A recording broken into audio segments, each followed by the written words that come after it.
Hey guys, let's talk about stomach problems. Difficulty digesting, heartburn, burping, excessive burping, flatulence, feeling full for hours and days, problems with bile, low stomach acid. We'll cover it all in today's video. Welcome back to my channel.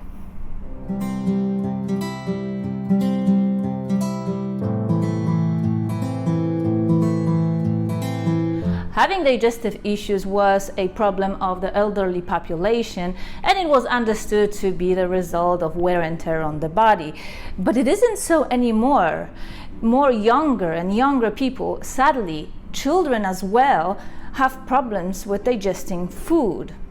Flatulence, excessive burping, low stomach acid are so common that we actually accepted that it is normal to be bloated after you eat your meal.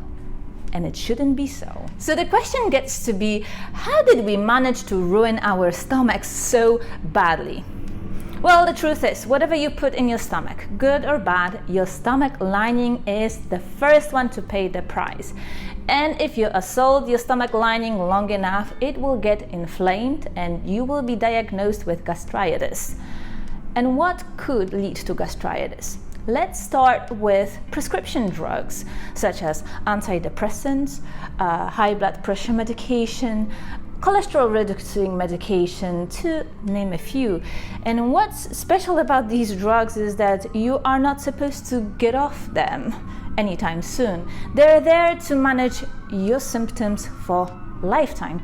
So you'll be assaulting your stomach lining forever if you stick with the prescription drugs. Yet another way to inflame your stomach lining is to take too many antibiotics. Now, I'm not talking a serious bacterial infections once or twice in your life. I'm talking about situations where people take antibiotics during spring, summer, fall, and winter for just about every respiratory infection, just in case there is a secondary bacterial infection. Yep, a few times a year, that will do it for your stomach lining. And finally, smoking and alcohol. If you do it regularly for extended period of time, these two will also destroy your stomach lining and lead to inflammation.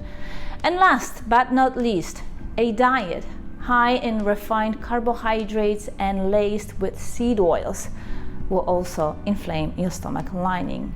Did you know that in 1850 we consumed just 1% of calories from seed oils, aka vegetable oils, and these days we are consuming as much as 10 to 15% of our calories from vegetable oils. And as our vegetable oils consumption went up, our health went down so drastically. It is alarming. And let's not forget about your dental health. It is so important and yet so overlooked when it comes to overall health. Your dental health will influence also the inflammation in your stomach. So if you have even one of the silver fillings, which is really a mercury filling, that mercury will leach and interact with your stomach lining, also causing inflammation. So if you happen to have even a single silver filling that you got when you were a kid, go see a dentist and have it replaced with a white filling. You won't regret it. And these days, this isn't actually that costly anymore. Chronic stress is yet another problem that we don't talk about enough when it comes to well-being of our stomachs, and yet it is the stomach that is the most affected by stress. And I can understand why this is. We are so steeped in stress. It is so everywhere. In the last 2 years, everybody, the whole planet is stressed out. We just don't pay attention to it. We just got used to it, but our bodies are paying the price.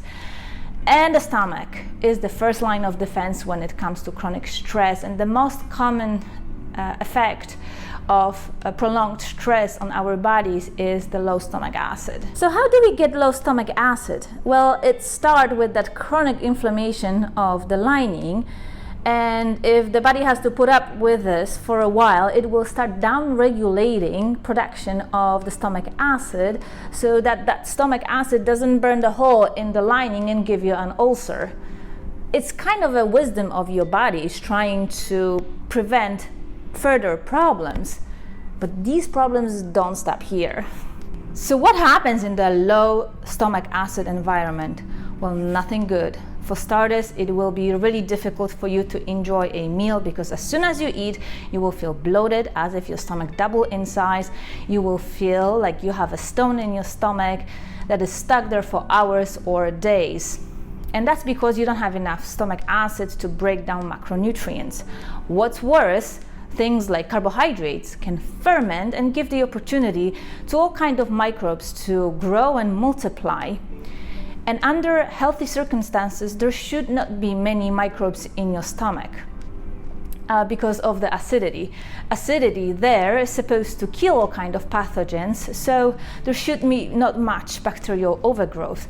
But if it happens, it is a slippery slope because it has been quite well documented that most of the stomach cancers are caused by bacteria that shouldn't be there in the first place. And our beliefs about what a healthy diet doesn't help our stomachs either. The main component of stomach acid is hydrochloric acid, which is made up from hydrogen and chloride. And hydrogen is found in meats, especially red meats, and chloride is very abundant in salt. But we've been told over and over again to avoid meat because it will give you cancer, and don't eat too much salt because you'll get hypertension. But these two compounds are necessary to produce hydrochloric acid. Do you see a problem yet? All right, so now that we've gone through minor inflammation of your stomach lining all the way to the stomach cancers, let's talk about solutions. And of course, diet comes to mind first. So let's start with the things that you can remove from your diet easily. Smoking, quit it. Alcohol, stop drinking it.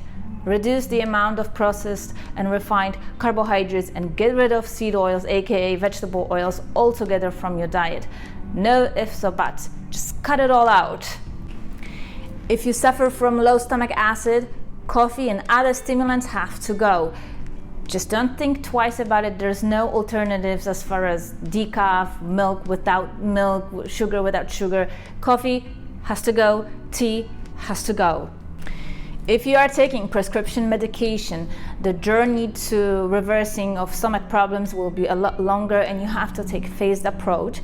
Control what you can control, so cut out coffee, alcohol, smoking, carbohydrates. But when it comes to reducing of prescription medication, you have to work with your doctor, take a phased approach, do it little by little with the ultimate goal of getting off them. When it comes to diet, I will of course recommend carnivore diet as the ultimate solution to all kinds of stomach problems.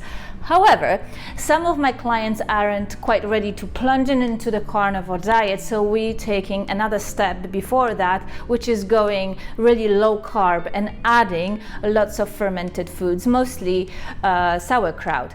Now, there is a group of people whose stomachs are so compromised that cannot tolerate fermented cabbage.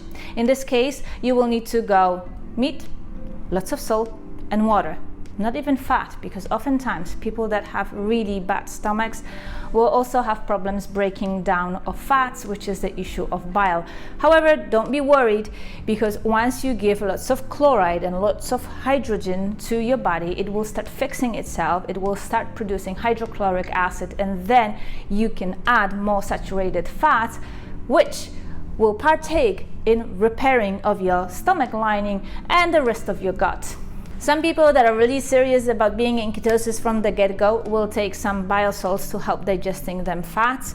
It might be an option for you, it isn't for everybody. Sometimes you might have to just not worry about extra saturated fats, and if you really care about ketosis, you might have to put it off for couple of weeks. You'll get there, and then you can add extra saturated fats to make sure you are in continuous ketosis. An herbal solution to low stomach acids and other stomach problem is to take bitter herbs such as milk thistle, turmeric, cumin, fennel, or ginger. Now, use them as a tool to repair your body. Don't rely on them forever, because that really defeats the purpose of healing. You want to strengthen your body and give it tools to start producing stomach acids on its own. All right, so that was a lot of information to take in. As you see, the problems with your stomachs are wide-ranging, from mild, such as burping, to fatal, such as cancers. But the good news is it is all reversible with the right diet, right nutrition, and right lifestyle. Now, one very important thing when it comes to stomach health, I want you to remember: you cannot go at it with one variable. Let's say, take an antibiotic to kill the bacteria in your stomach. You have to approach it from multi-level perspective. Strengthen your whole body. Give your stomach the tools to produce the stomach acids. Remove the stressors. Remove the things that destroy your stomach lining, and then your body will heal itself. And it will be a permanent change to your body. And eventually, if you are on the prescription medications, you will be able to get off them. Alright, so this will do it for this week's video. Stomach problems are very common. They're so common we consider them normal. So if you like this video, share them with as many people as you can. It is important that we fix our stomachs. Burping, belching, feeling bloated after you eat isn't normal. This has to be addressed before it gets worse. If you haven't yet, subscribe, hit that notification bell, and I will see you in my next video. Bye!